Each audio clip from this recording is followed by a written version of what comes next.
Good afternoon, everyone. I'm gonna just keep it here. Good afternoon, everybody. This is Ava. She's 16 years old.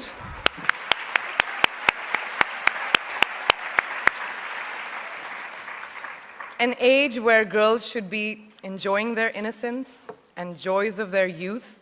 But she, at such a tender age, understands the importance of being a voice for her peers, an advocate for young girls and women around the world who may not have the opportunities that us sitting over here have.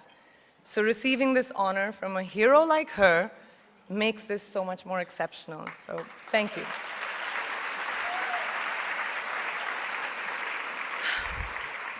Good afternoon, and thank you, and wow, I am so privileged and so honored to be sharing this afternoon with all of you and these incredibly amazing women that are being honored today.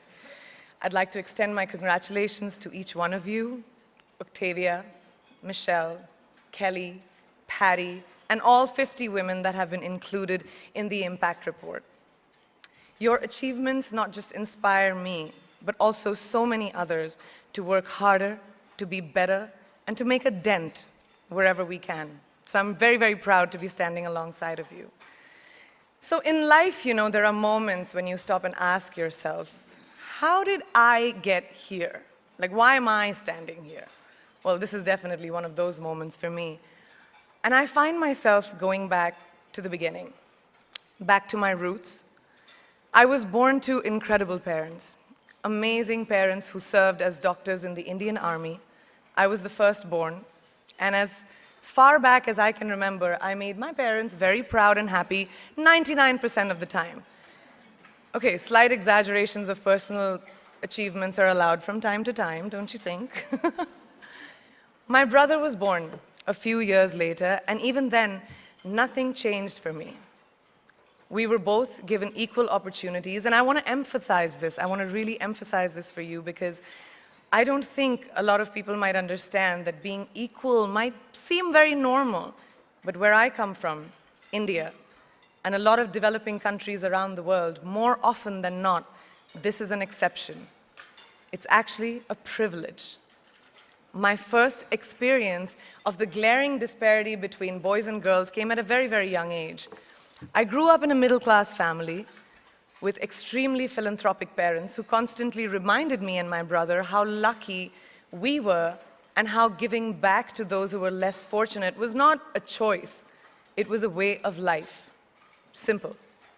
I was 7 or 8 years old when my parents started taking me on these visits in a traveling clinic to developing communities around and villages around the city that we lived in called Bareilly.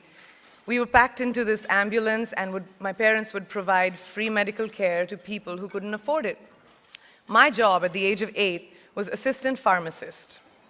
So I would count all the medicines, put them in an envelope, and give it out to patients, and I really took my job very seriously, very seriously. But the more I went on these expeditions, the more I began to notice the simplest things that distinguished a boy from a girl, or a man from a woman. For example, girls were pulled out of school when they hit puberty because they were considered ready for marriage and babies. That's 12 and 13, while boys still enjoyed their childhood. Or basic human rights, such as healthcare, were denied just because they were women. Let's call this whole experience trigger number 1 for me. Fast forward a few years and many, many triggers in between. Like a producer-director, for example, early on in my career, I must have been about 18 or 19, telling me that if I didn't agree to the ridiculous terms or painfully low salary in his movie, that he would just replace me. Because girls are replaceable in the entertainment business.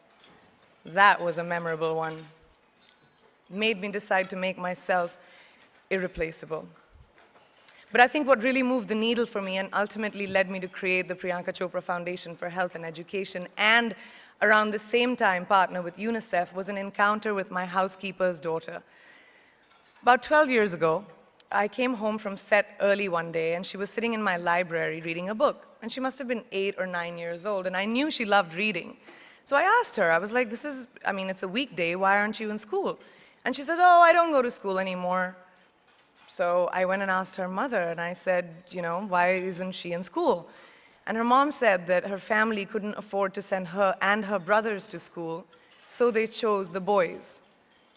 The reason, she would eventually get married and it would be a waste of money. I was completely blown, and it shook me to my core. Eventually, I decided to cover the cost of her education so that she could continue to learn, because education is a basic human right.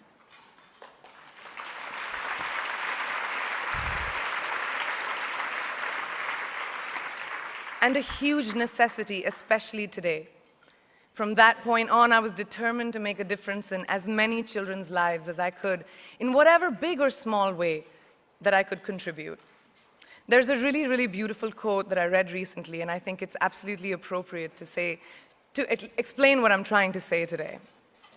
The hand that rocks the cradle, the procreator, the mother of tomorrow, a woman shapes the destiny of civilization. Such is the tragic irony of fate that a beautiful creation such as a girl child is today one of the gravest concerns facing humanity.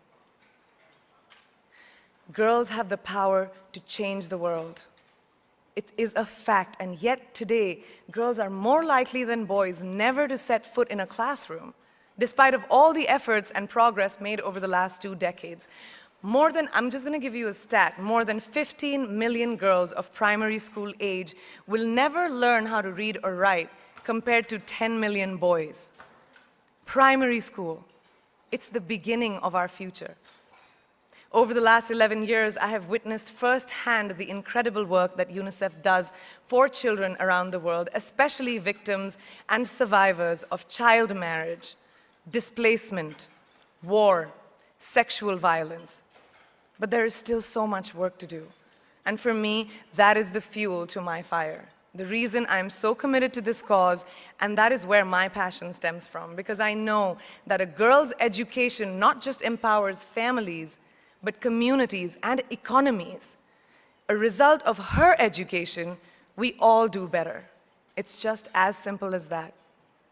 As entertainers and influencers sitting in this room, I feel that it's our social responsibility to be a voice for the voiceless, which is why I applaud each and every woman in this room for being such a badass.